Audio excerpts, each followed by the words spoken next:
Hey, what's up guys, it's Dean here and I'm back with another Assassin's Creed 3 101 tips and tricks video. Today we'll be covering the game type Manhunt.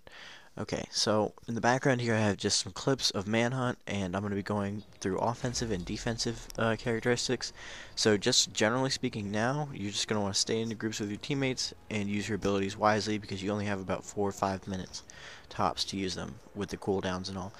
Okay, so for offensive, I would I would suggest don't be afraid to run because you are offensive and their team's just going to keep racking up points if they just keep hiding, and the objective is obviously for you to win.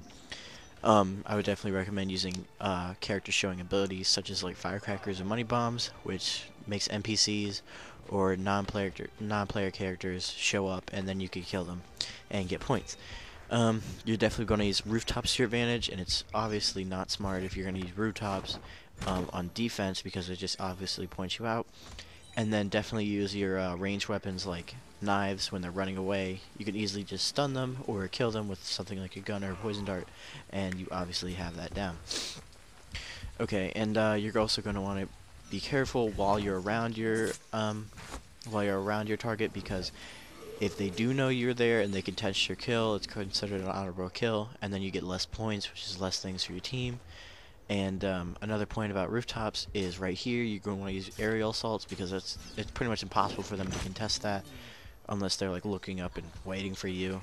And I definitely wouldn't recommend using benches because it's way harder to hide in. Um, well, that's for defensively. Using different abilities such as like disguise, walking by them, and then just walking in a crowd. And so for defense, you're going to use character hiding abilities such as morph or decoy.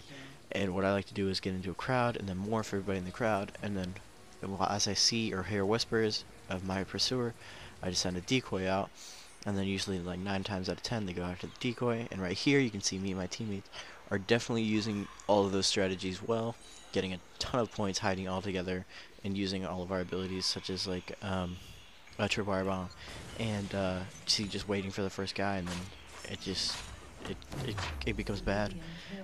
What I also like to do is hide in a bush or a crowd right next to your attacker, or right next to a lookalike rather.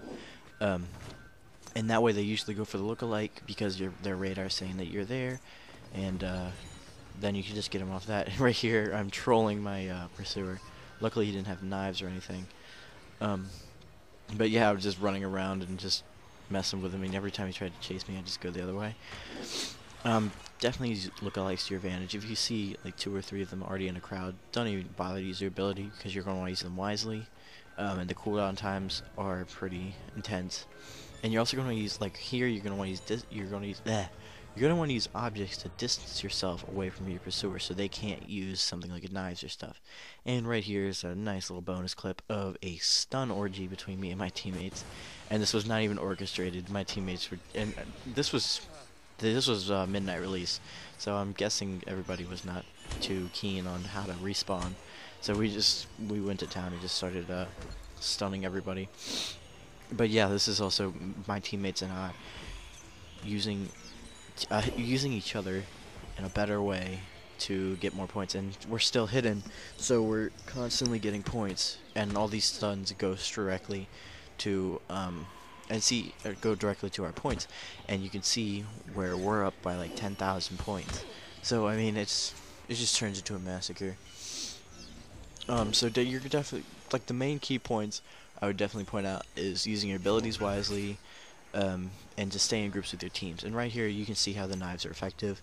It stunned me for a good 30 seconds, or not 30 seconds, but like 10 seconds or so.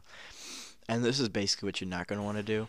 If you do stun somebody on defense, you're going to want to run away and just get as far away as possible. You don't want to confront them straight on because it usually turns into an honorable death unless they're a complete retard and don't even bother to press X, or don't even have like their hand in the controller.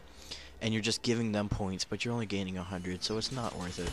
And see, you'll have moments like that right here where they run right into you. Don't hesitate to press X. And then it's a fail when you don't run away, and it's terrible. But yeah, if you guys like the video, remember to like, comment, favorite, rate, and subscribe, and